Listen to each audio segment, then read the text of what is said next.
Peter Jackson's Lord of the Rings trilogy has become a legendary series of films, and deservedly so, as it did a fantastic job of bringing audiences to Middle-earth and had the right level of spectacle, while also offering up interesting characters worth following on this epic journey. Now comes this Japanese animated film produced with the help of Jackson, with a story conceived by the trilogy's co-writer Philippa Boyens. Titled The Lord of the Rings, The War of the Rohirrim, this is set several years before even Bilbo Baggins went on his adventure. It was directed by Kenji Kamiyama, who I admit I don't have much familiarity with, although I am aware he recently directed a Blade Runner animated series for Adult Swim. So what did I think of this latest trip to the land of hobbits and orcs? I thought the filmmakers succeeded in creating an epic tale deserving of the Lord of the Rings name, while also exploring the complexities of the characters.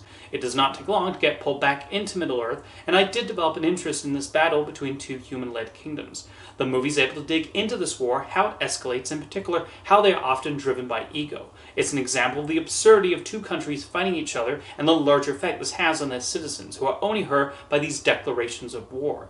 The stubbornness of Helm, the king of Rohan, and Wolf, the leader of Dunland, is properly shown as they go head-to-head with each other.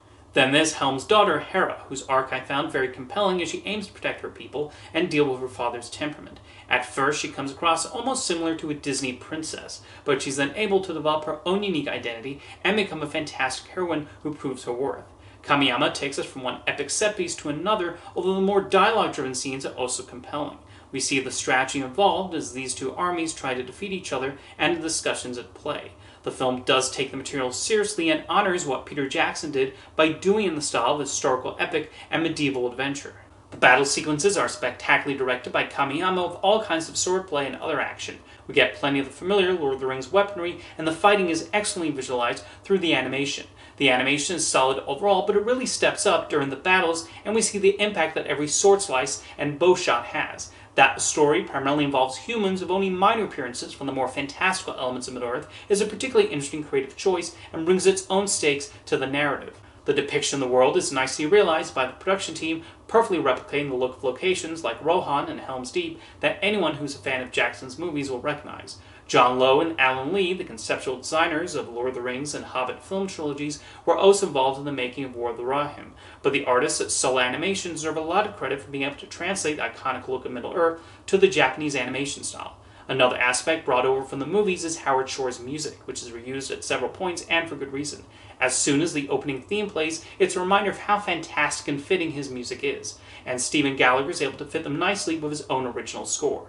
As exciting as I thought the movie was, I did think the pacing could have been tightened up just a little bit. The lip syncing also looked a little off to me at the beginning of the movie, but I eventually got used to it and became less bothered by it. Now, this is going to sound strange, but watching this movie, I was surprisingly brought back to my childhood when I watched a Japanese animated series titled King Arthur and the Knights of the Round Table. I had it on video, and there are actually a few English dubbed episodes on the Internet Archive. Anyway, this reminded me a lot of that show with its tone and epic nature, although that obviously was not nearly as violent as this movie. As someone with a huge amount of affection for Peter Jackson's Middle-earth films, I thought this animated prequel did a very good job of crafting its own epic story that deserved to be told.